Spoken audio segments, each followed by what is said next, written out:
Hey, David's Refuge families, it's Kate. I hope you're having a great day, and I hope you always know that you are not alone, that what you do matters, and you are truly, truly loved by God and this community. I am so excited to be sitting here today with our number 3 empowerment session.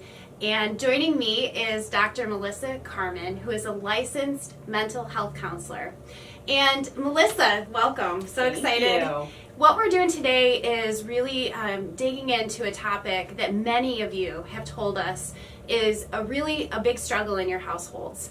And that is the topic of typical siblings who are obviously living and loving their sibling with special needs, just like you are as parents, and some of the challenges that might come with that. So I want to, just kind of ask Melissa some questions today that might help you as a parent feel more empowered. So Melissa, oh my gosh, so excited to have you be a part of this with us. Thank you. So why do you think this topic keeps coming up over and over again? I mean, what do you think about that?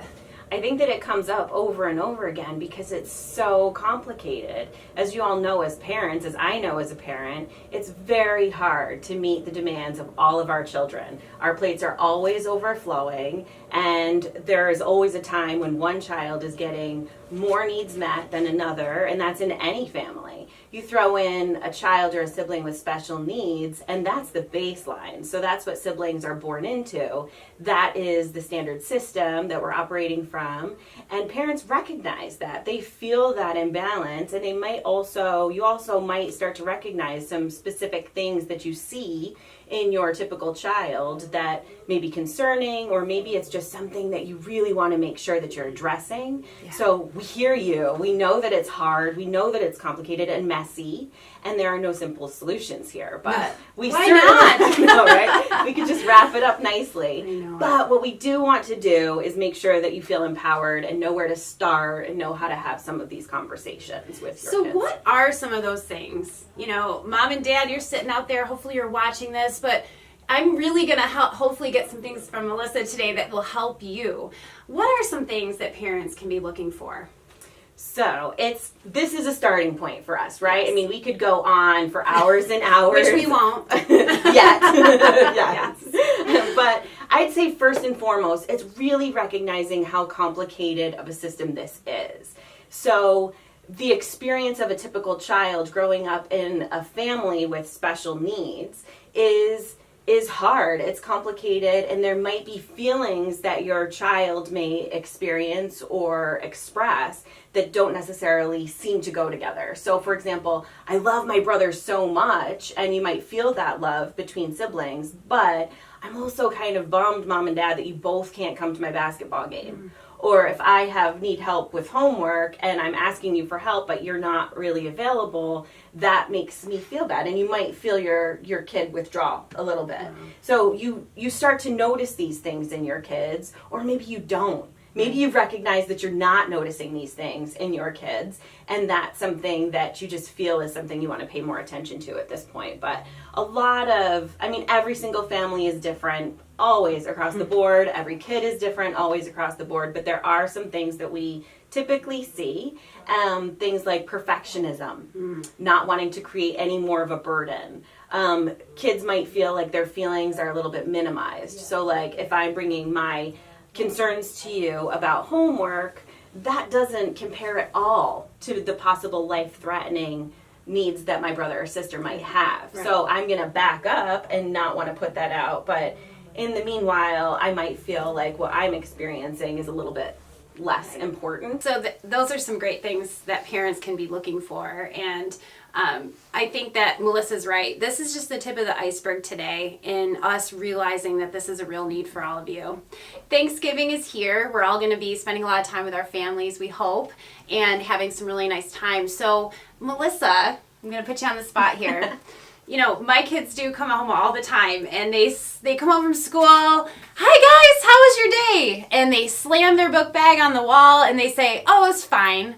I'm sure we're all getting that. And as a parent, I say, okay, what do I do here? And I know that for typical siblings, that answer, that straight-faced answer of, "I'm fine," is something that we get a lot. So, Melissa, what are some things, especially around the holidays when we're all together, that parents can actually do to get some answers out of their kids or help their kids feel a little bit better? Mm-hmm. You're right, Kate. This doesn't, I mean, I run into this with my kids every single day, and they just want to move on to the next thing.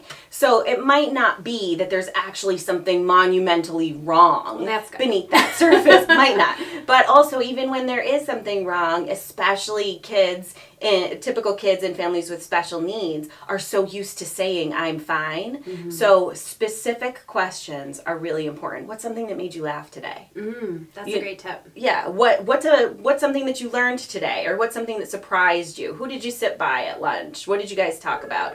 So get specific without nagging. Okay. But another thing is that every family has a specific culture when it comes to talking about emotions. So it's almost like you're landing in a foreign country and you don't know the language. You need to learn what language will work for your family when it comes to feelings.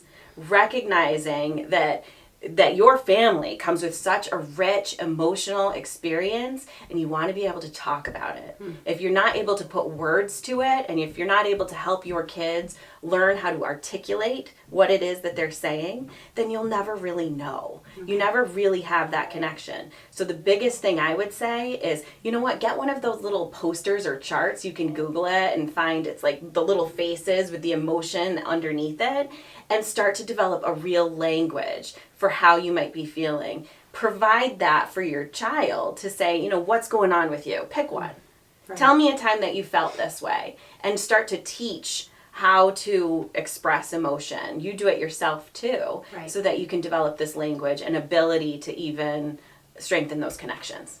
Those are some wonderful tips. Thank you so much, Melissa. You're welcome. David's Refuge, here's to you families. We know that this is a really big concern on a lot of fronts for our families, and we love you and always want to meet you where you're at to try to provide more and more resources.